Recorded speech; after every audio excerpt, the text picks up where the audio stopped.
Assalamualaikum warahmatullahi wabarakatuh. Halo teman-teman semuanya. Kali ini saya akan menjelaskan mengenai sistem saraf pada otak manusia. Sistem saraf pada otak manusia terbagi dua. Yang pertama adalah sistem saraf pusat dan yang kedua adalah sistem saraf tepi atau juga disebut dengan sistem saraf perifer.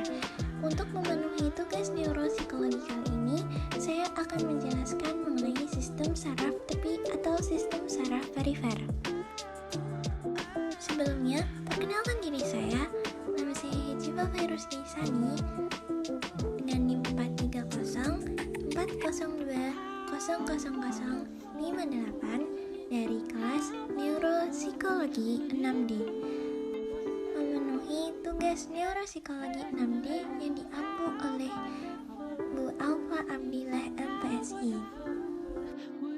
Silakan menyimak penjelasan berikut. Seperti yang terlihat dalam diagram tersebut, sistem saraf pada otak manusia terbagi menjadi dua.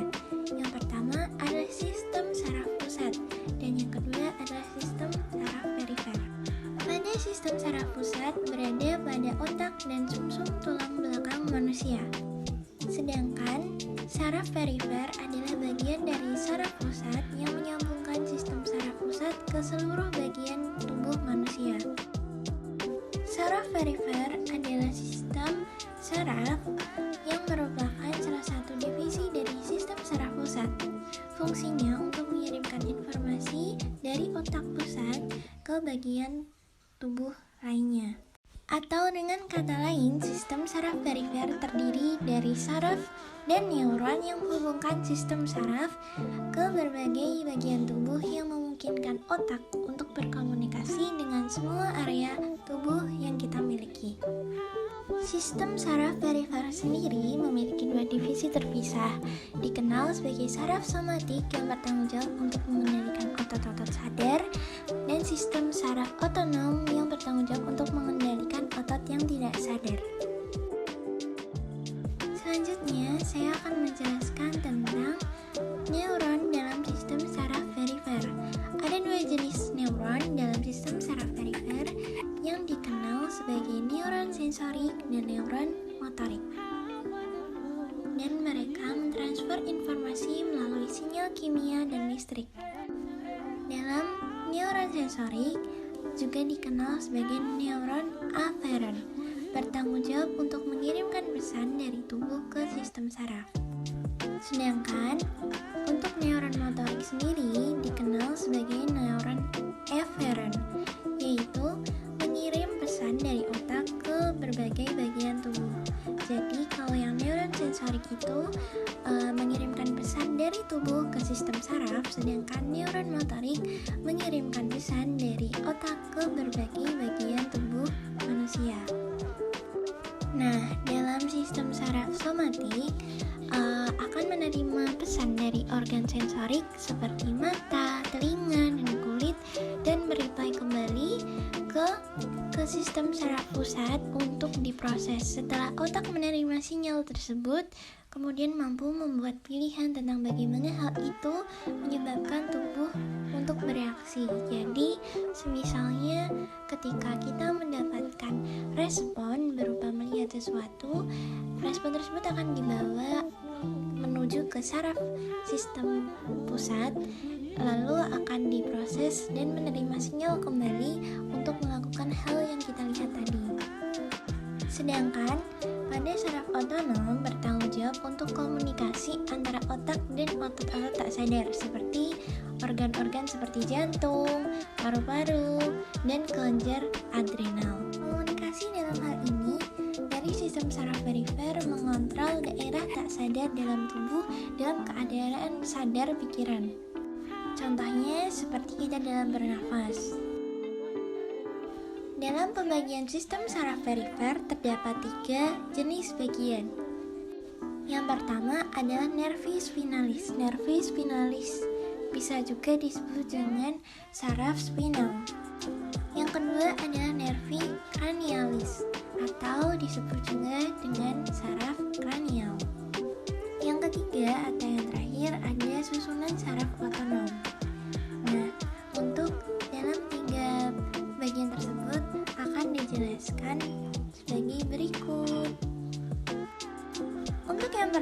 saya akan menjelaskan mengenai nervi spinal atau saraf spinal.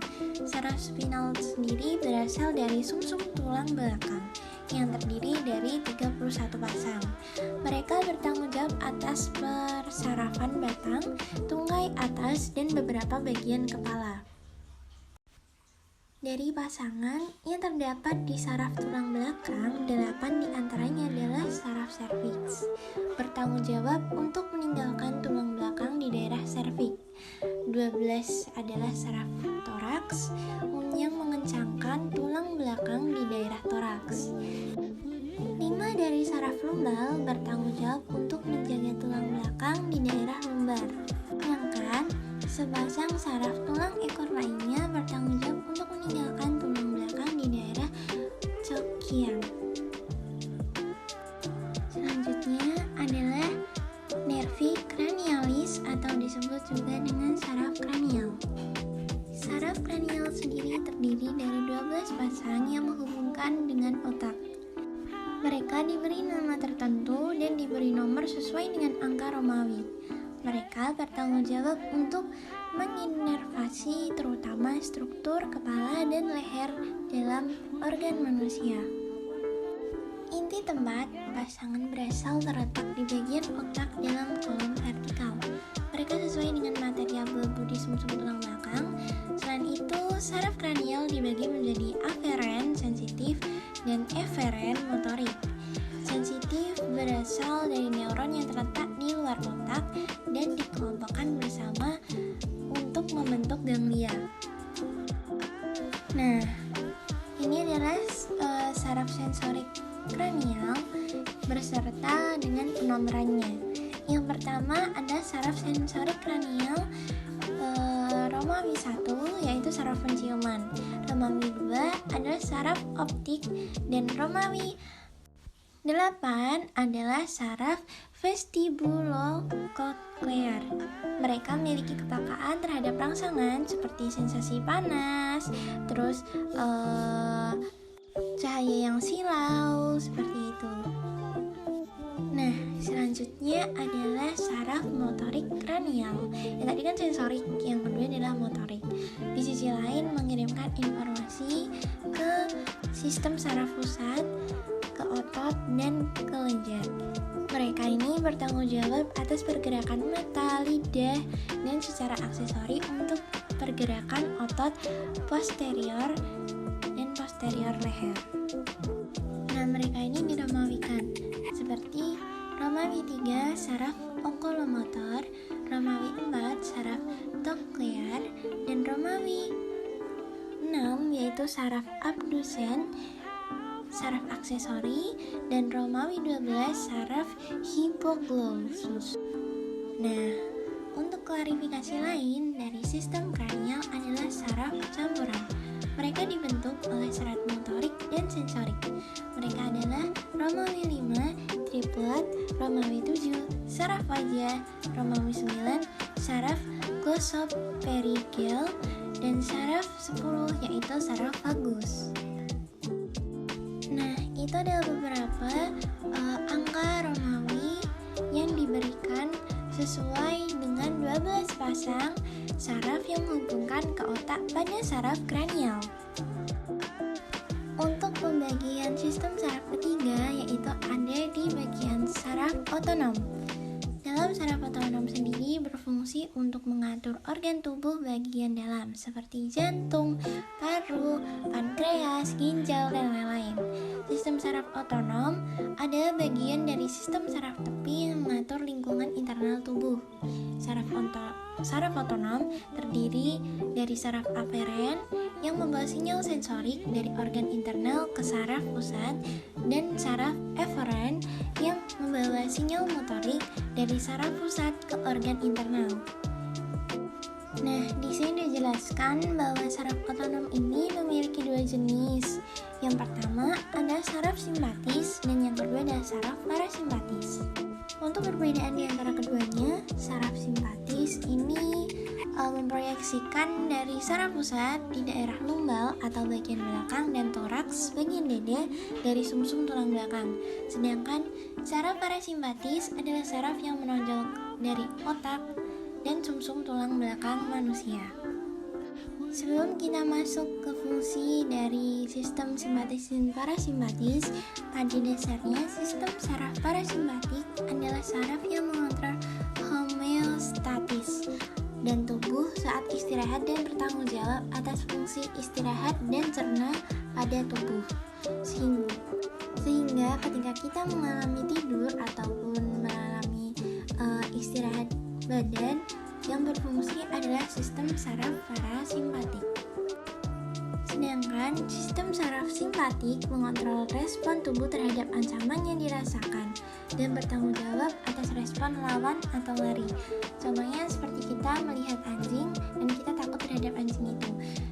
Lalu sistem saraf simpatik akan mengantarkan respon tersebut ke otak untuk memberi respon terhadap tubuh kita untuk lari dari anjing tersebut. Selanjutnya kita memasuki mengenai fungsi sistem simpatis dan parasimpatis. Dalam fungsi ini menekankan 3 prinsip penting. Seperti yang pertama, saraf simpatik merangsang, mengatur, dan memobilisasi sumber energi dalam situasi yang mengancam. Jadi mereka mengatur sebuah respon ketika kita merasakan sebuah situasi yang mengancam tubuh kita. Sedangkan saraf parasimpatik bertindak untuk menghemat energi. Seperti ketika kita sudah melakukan kegiatan seharian, sistem parasimpatik akan bekerja untuk mengistirahatkan tubuh kita. Yang kedua adalah setiap organ target otonom menerima masukan simpatis dan parasimpatis yang berlawanan, dan aktivitasnya dikendalikan oleh tingkat relatif aktivitas simpatis dan parasimpatif. Jadi ketika kita mendapatkan sebuah respon ancaman, maka sebuah parasimpatis akan berkurang. Jadi yang kita gunakan adalah sistem simpatis, dan kebalikannya juga ketika kita istirahat, maka sistem simpatis akan berkurang. Yang ketiga adalah perubahan simpatis merupakan indikasi gairah psikologis, sedangkan perubahan parasimpatis merupakan indikasi relaksasi psikologis. Nah, selanjutnya saya akan menjelaskan mengenai ganglia saraf. Apa sih ganglia saraf itu? Dalam sistem saraf tepi atau saraf perifer, ganglia saraf adalah sekumpulan neuron yang terletak di luar sistem saraf perifer. Mereka memiliki bentuk yang bulat, dikelilingi oleh kapsul yang ditemukan di jalur yang dilalui oleh saraf. Nah, di sini ada materi mengenai ganglia basal, yaitu mengatur emosi dan perilaku dalam meningkatkan kemampuan dalam melakukan suatu tindakan, termaksud kemampuan untuk membiasakan sesuatu perilaku, kegesitan, gerakan, serta mengatur memori. Ini memainkan peran penting dalam mengendalikan gerakan tubuh yang terkait secara sukarela, refleks, dan otonom. Ganglia basal juga penting dalam menjaga postur organisme dan dalam koordinasi gerakan. Penyakit dari incus necrosis yang berbeda dari ganglia basalis menghasilkan gangguan pada aktivitas otot seperti tremor, seperti itu. Nah, mungkin sekian penjelasan mengenai sistem saraf perifer pada otak. Mungkin cukup sekian dari saya, Hijipa Ferus Gesani, mengucapkan terima kasih. Saya akhiri video kali ini. Assalamualaikum warahmatullahi wabarakatuh.